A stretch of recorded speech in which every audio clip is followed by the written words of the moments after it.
What's up? Y'all asked me to talk about this, so let's do it. Uh, Lil Rel on Shannon Sharp podcast, Club Shay Shay. Why are we even having this conversation? What has Lil Rel done as far as, you know, anything to really since Get Out? Every comedian now wants to run on Club Shay Shay because that's the platform they feel they can get some shine, get up there, mention Cat Williams' name, and we could use that to springboard ourselves. Newsflash to anybody that comes up there, you're not finna do 60 million views. Just letting you know. And now this is turning into a dog and pony show. People want to come up there just for this opportunity. He goes back to the Wanda interview with Cat Williams. He talks about Get Out. It's like, what has Lil Rel done lately? I'm just like, yeah, he was good in Get Out for the little scenes he was in. I don't remember seeing him in Chicago doing stand up. Um, just don't remember seeing him at all. He just came out of nowhere. So if you know that, then you know that that's his narrative, it's his angle, it's what he's about. So I don't really see any difference with him and anything else. Now, as far as him trying to throw the olive branch of we're all great, we all need to work together, we need to stop bashing each other and all of this. When you see people take that kind of angle, it's normally because they feel embarrassed. They feel like they kind of got owned. Now, when people have that kind of mentality or that kind of vitriol about what has been going on with them, it's normally because of how they've been getting treated in the media, influence, what have you. So with Shannon Sharp, it's more the same. Nothing different, just more the same. The show has pivoted from where it used to be into now, where it's just all 100% gung ho. For a 5 minute set, so you had to set up the club. What did that opportunity mean to you? It meant everything to me. I look at every opportunity like that. Like D Ray gave me that opportunity. Deion Cole gave me hella opportunity. Said let me tour with him. Ricky Smiley let me tour with him. And Ricky's funny too, because Ricky, the way me and Ricky met is so weird. Because I couldn't wait to meet Ricky Smiley. And my homeboy booked a show in Chicago, and they booked Ricky. And Ricky brings his own show, but I didn't know that. And so my boys booked me on the show to open. Right. Matter of fact, no, I was supposed to host. And Ricky was like, "No, I'm hosting the show, dog." You know how Ricky talk. Right. And they was like, "Well, Real has to be on the show." He's like, "Well, I don't know who he is." He didn't know who I was at the Right. time. And then Ricky called Damon, and Damon told, that's what Ricky said. He called Damon. Damon said I was funny. But then he was still like, "I don't know him, dog. Well, I'm going to put him up then." So Ricky put me up on stage and sat right in the front to watch my set. And these Chicago promoters, so they Right. told Ricky was talking all that shit, but they was like, "Nigga, he on the show, we gonna whoop your ass." Right. And so, he's like, "All right, well, I'll put him up then, dog." And he put me up, and man, I went crazy on that shit. And right after that, Ricky came backstage. That's why I love Ricky Smiley. He said, "Look here, dog, I didn't know who you was, dog, but damn it, I'm gonna call you, dog. I'm gonna call you." How long do you remember how long your set was? Probably like 15 minutes. And this was that was one of at that time in Chicago, I was on one. Like that was one of my biggest things. I got Jamie Foxx used to do a festival called Jamie Foxx Palooza in Atlanta. Mm-hmm. And one of the panels I wouldn't watch was old manager Marcus King. And which he gave great advice. I remember sitting there with a notebook. He said, the best thing you could ever do is learn to run your city first. Be the man in your city first, then venture out. And that's what I decided to do. I worked my ass off, become the man in Chicago. And because that happened, and I had that type of buzz and all that shit going on, when I showed up to LA and New York and all those places, I was fucking crazy confident. So I used to come out here, people are like, why this motherfucker so confident? He just so, I'm like, because I already felt like a star. Right. Chicago made me feel like a star already. So like, yo, what's up? Now I'm finna show y'all who I am. Yeah. The facial expressions. How long does it take you to master a facial expression? You know what's funny? You have to master the people that's good at it first. So you know who's one of the greatest facial expression people to learn from? It's David Allen Greer. Yes. He does a weird point. He can make his lip shake. You know, it's just a very, like, and that's like, I told you I'm a student. So watching The Living Color, watching some of the best guest spots I've ever seen on television was watching Martin and David Allen Greer playing that pastor. So funny, right? But it's his facial expression. If he did Mr. McAfee, if he did CT and Reese's, it's even dialect, you know what I'm saying? And so Martin too, another one. Like you could tell when Martin was irritated, right? Which I think all of us started, you know, taking that from Martin, watching Kenan and Kel. Right. Dude, like so, you know, I'm a student. Those facial, JB Smooth, the king of milking a joke and facial expressions is, yeah. Do you find yourself doing any of these randomly? 100%. My kids, you know, this was funny about having kids, right? It's not, you know, the oldest two are teenagers. They be making fun of me. They know when I'm irritated. They think it's funny, right? We'll be at a restaurant and like, you know, somebody say some stupid shit. For me, I some face I'll make, and I'm like, and they like, oh damn, it's irritating. They just be cracking up, like they really be picking on me. Right. So I do it all the time, and I don't know. Not knowing it. Not knowing, but I think that's what helps in like the movies and all that stuff. How long did it take for you to get your big break? When did you know, say, you know what, Lil Rel has arrived? I think you get a couple of them. Okay. The first one that I felt strong about was my second year doing Comic View. I did it in Miami. Arnett J was hosting. Yeah, I know Arnett. I remember a comic backstage. I don't do the name thing. That ain't my thing. And a comic went up before me, killed, right? He's like, good luck, Lil Rel. Like laughing at me like I was gonna bomb. First bit I do, I used to do this remix of this tweet song, Oops Oh My, standing ovation. And that people don't realize that I used to like to do my best joke first. That's how you write really great jokes. Do your hottest bit first, and now I got to figure out how to follow this. So everything else got to be strong too. Okay. So I got to be able to I should have any bit that can close any show. Right. You know, any of my bits should be able to close my show. Right. And I thought, you know, that was something I learned early on.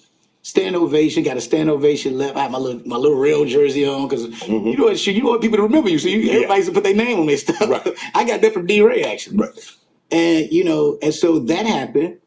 And then we move on to Bill Bellamy's Who Got Jokes on TV One. That's when me and Tiffany Haddish became friends. I beat Leon Rogers, who's one of our most well-respected comedians out of Chicago, big radio personality out there. And I beat him in an episode of Who Got Jokes. And that was a monumental for me. That's when I was like, oh shit. Okay, I'm becoming a man. And then Martin Lawrence, First Amendment. Right. I do that, and standing ovation. Cheryl Underwood brings me back on stage. They edited this out, which I hate they did, but brought me back on stage and said, Chicago, this is your next Bernie Mac. Every time I see Cheryl, because now I go sit on the couch at the talk, and we hug it out every time. I love her to death for that. I'm like, dang, I was just a kid. You did that. That was dope. Right. And so it's just different big breaks. But Get Out became my big screen big break, and that changed. That was the last movie I auditioned for. So every movie you see me in after that, it was just... They wrote the rep for you. Offer only, yeah. And that's the point right there. Now, he was put in a position. And then now he never has to audition for roles. Because of Get Out's success. Now...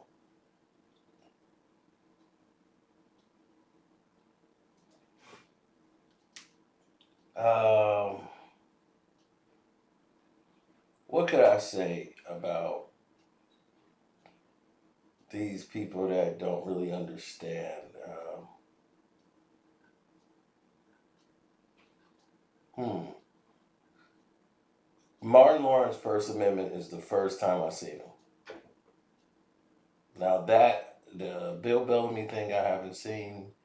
That was the first time I ever saw Lil Rel. Was the Martin Lawrence First Amendment. Now, the reason why Lil Rel keeps getting roles is because he's gonna do everything and not question anything. He's very appreciative. He's very grateful. And to me, I'm not saying he isn't funny, but besides Get Out, they gave him the movie with Kyrie Irving, Uncle Drew, and everything else I've seen him in. I haven't really seen anything that makes me jump off the screen.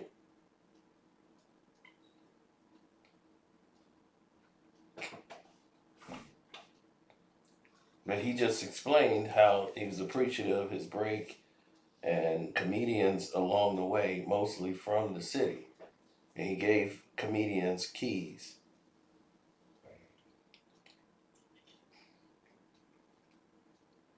Right?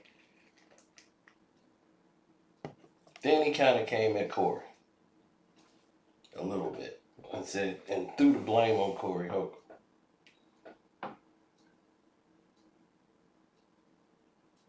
So, that becomes another problem as well. And you end up going down a path you don't want to go down because you ain't going to want to deal with the smoke that's going to come behind that. It's going to be massive. It's going to be quite massive. So when you see Tiffany Haddish and Lil Rel and how they rose to success, it was like Hollywood is looking for black comedians that know the game, knowing how to toe the line. You start seeing Lil Rel go on a diet. He was a fat dude who kept like getting skinnier and skinnier. But he don't look healthy. He looks sick. He just don't even look normal. Some people just, they big bone. And they meant to be like that. But you look at Lil Rel, like he didn't slimmed down for movie roles. You got Hannibal Buress, you got a lot of these comedians who got a lot of opportunities for doing a lot of stuff that was adjacent to what they were doing in the field that they were in the vitriol of the business. You're starting to see people go left. Was on Club Shay. Yep. So let's listen to this. I just saw him and we embraced, but he was being a little hesitant. I was like, but he didn't know I didn't see the Gerard thing first. Right. He called Gerard an industry plant, right? Because he said he had a sitcom and he hosted an award. Just because you ain't got something, that don't mean everybody a plant. And that's my point. You call I got a little upset about it because I'm like, well, I've seen Gerard. I did Carmichael show with Gerard. Mm-hmm. Every single night, take that script home. After he leaves the writer's room with the writers, he took it home personally. Stayed up to about 5, 6 in the morning. Had to meet us all on set at 7:30 to rehearse it. That's work ethic. You know why people have success like that? Because they really put the work in. You're absolutely right. And that's true. Gerard Carmichael works hard as a writer. I just think he's a better writer than he is a performer. And this is before he came out the closet. But we digress. They put the work in. And I know a lot of cats, I know you're not putting in that type of work. I love you to death, but you're not. And it's easy to say, hey, this person did it this easy route and did all this other shit because you don't know their work ethic. Right. Things happen in my life where somebody say something to me and I'll be like, oh, wow. Yeah. I didn't know you felt that way. Mm. I'm sure that's happened to everybody. Oh, yes. You be like, wow, that motherfucker feel like that, huh? Mm-hmm.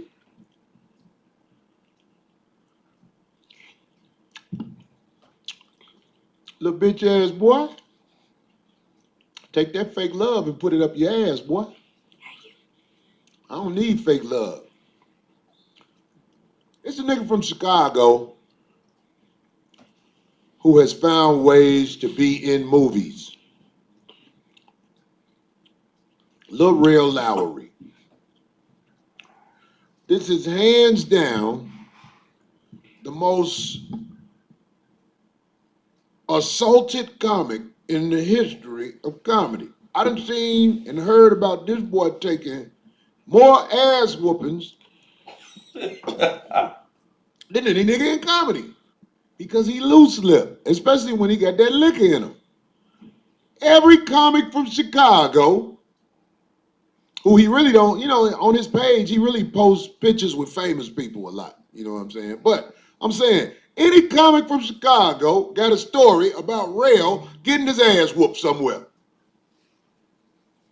I never held that against him. I didn't. I was like, oh, that's fucked up. I hope he get better, cause I know he fly off at the mouth, especially when he got that oil in him.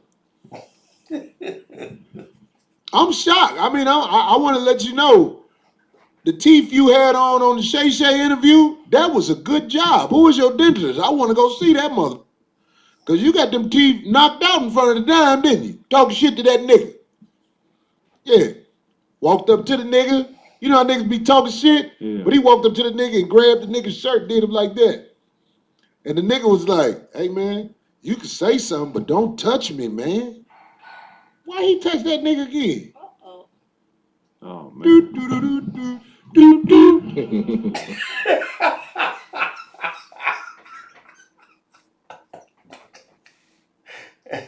And that's and that's all that needed to be said. Don't forget, support the Corey Holcomb. Go to his page. Support the 5150 show. Subscribe. You will not be disappointed. Now,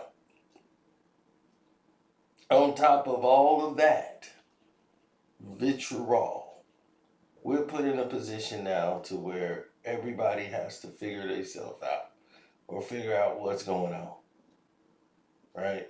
Because everything then got crazy. The game then got hot. People are taking away when they should be giving more. So they play the Hollywood game of it's your fault. These other people work hard. You're just not putting in the effort. They do everything to discredit you to try to make it look like what you're saying is invalid. But it's truth to it. These guys were put in a position almost as a plant. So when you see a plant and what a plant is doing, naturally you say, hey, I ain't with this. This don't fit me. And you out. Now, Lil Rel was planted there. He said it all, everything he said in Club Shay interview. If you really listen to it, it's a plant. He did his performance. And I'm not saying he didn't do a good job in his performance. I said he actually did a good job. Now, that wasn't the case. The whole case came down to how, who gave you this opportunity, and why. As you just heard from Corey Holcomb, who know more than me, tell you this dude used to get knocked out all the time. There you go. So if somebody's getting knocked out all the time, what that really mean?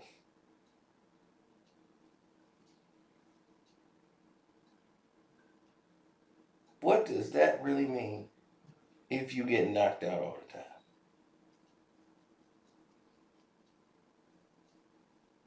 That's all I'm trying to figure out. If you keep getting knocked out, all the time, not some of the time, not part of the time, all of the time.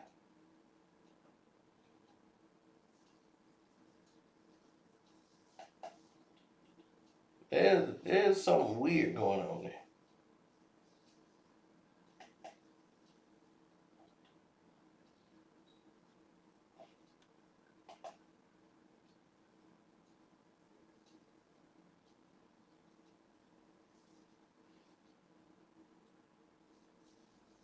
I said a lot.